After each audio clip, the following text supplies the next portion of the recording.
Hi guys, ഞാൻ ഇവിടെ variety recipe ആയിട്ടാണ് വന്നിരിക്കുന്നത്. കുട്ടികൾക്ക് ലഞ്ച് ബോക്സ് കൊണ്ടുപോകാനും ഡയറ്റ് എടുക്കുന്നവർക്ക് അത്യാവശ്യമായ വീഡിയോ ആണിത്.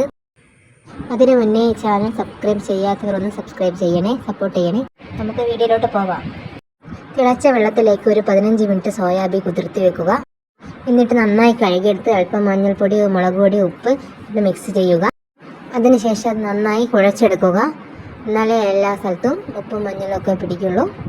എന്നിട്ട് ഇനി നമുക്ക് ഫ്രൈ ചെയ്തെടുക്കാം. അതിനായി ഒരു അടുപ്പിലേക്ക് പാൻ വെച്ച് അതിലേക്ക് അല്പം വെളിച്ചെണ്ണ ഒഴിച്ച് വെളിച്ചെണ്ണ ചൂടാകുമ്പോൾ അതിലേക്ക് നമുക്ക് സോയാബീൻ ഇടാം. സോയാബീൻ ഞാനെല്ലാം ഒറ്റത്തവണ തന്നെയാണ് ഇടുന്നത്. എന്നിട്ടത് നന്നായിട്ട് ഇളക്കി കൊടുക്കാം.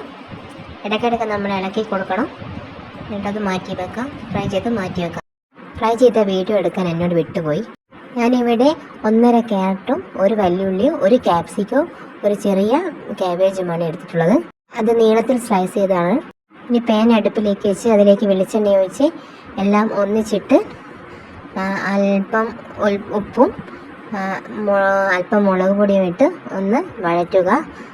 അധികം വാടേണ്ട, ഒരു പച്ചമണം മാറുന്നത് വരെ വാടിയാൽ മതി. എന്നിട്ട് അല്പം കുരുമുളകും ചേർത്ത് മാറ്റി വെക്കുക.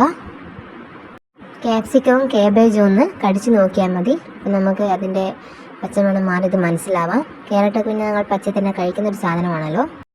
ഇനി ഒരു മുട്ട ഓംലേറ്റ് അടിക്കുന്നതിന് കണക്കാക്കി ഒരു ഗ്ലാസ്സിലേക്ക് ഒരു മുട്ടയുടച്ച് അതിലേക്ക് അല്പം വെല്ലുള്ളിയും മുറിച്ചിട്ട് തരണം.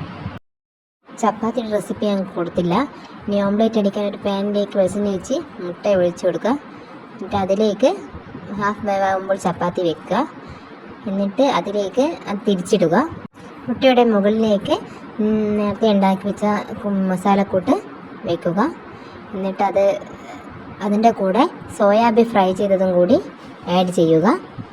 എന്നിട്ട് അത് മടക്കി നമുക്ക് ആവശ്യത്തിനനുസരിച്ചിട്ട് വയ്ക്കാം. കുട്ടികൾക്ക് ലഞ്ച് ബോക്സിൽ ഒറ്റയൊന്നും മതിയാവും ഇത് കഴിക്കാൻ. ഇതിന് നിങ്ങൾക്ക് സോയാബീക്ക് പകരം ഉരുളക്കിഴങ്ങ് പൊരിച്ച് സ്ലൈസായി മുറിച്ചോ അല്ലെങ്കിൽ ചിക്കൻ ഫ്രൈ ചെയ്തതോ ഒക്കെ വെക്കാം. എന്നിട്ട് മടക്കി വെക്കുക. ഇങ്ങനെ കൊടുത്ത് വിട്ടാൽ കുട്ടികൾ ലഞ്ച് ബോക്സ് തീർത്ത് കാലിയാക്കിയിട്ട് കൊണ്ടുവരികയും ചെയ്യും. പിറ്റേത് ഉണ്ടാക്കി തരാൻ പറയുകയും ചെയ്യും. ഡയറ്റ് എടുക്കുന്നവർക്കും വയറ് നിറയുന്ന ഒരു നല്ലൊരു ഫുഡാണ്. ഇതിന് കൂടുതലും സാലഡാണ്. ഒരു ചപ്പാത്തി മാത്രമേ ഇതിൽ ഉപയോഗിക്കുന്നുള്ളൂ. നിങ്ങളൊന്ന് ട്രൈ ചെയ്ത് ഫീഡ്ബാക്ക് അറിയിക്കണേ. നിങ്ങൾക്ക് ഈ വീഡിയോ ഇഷ്ടപ്പെടുകയാണെങ്കിൽ നിങ്ങൾ സബ്സ്ക്രൈബ് ചെയ്യണേ. Okay, by.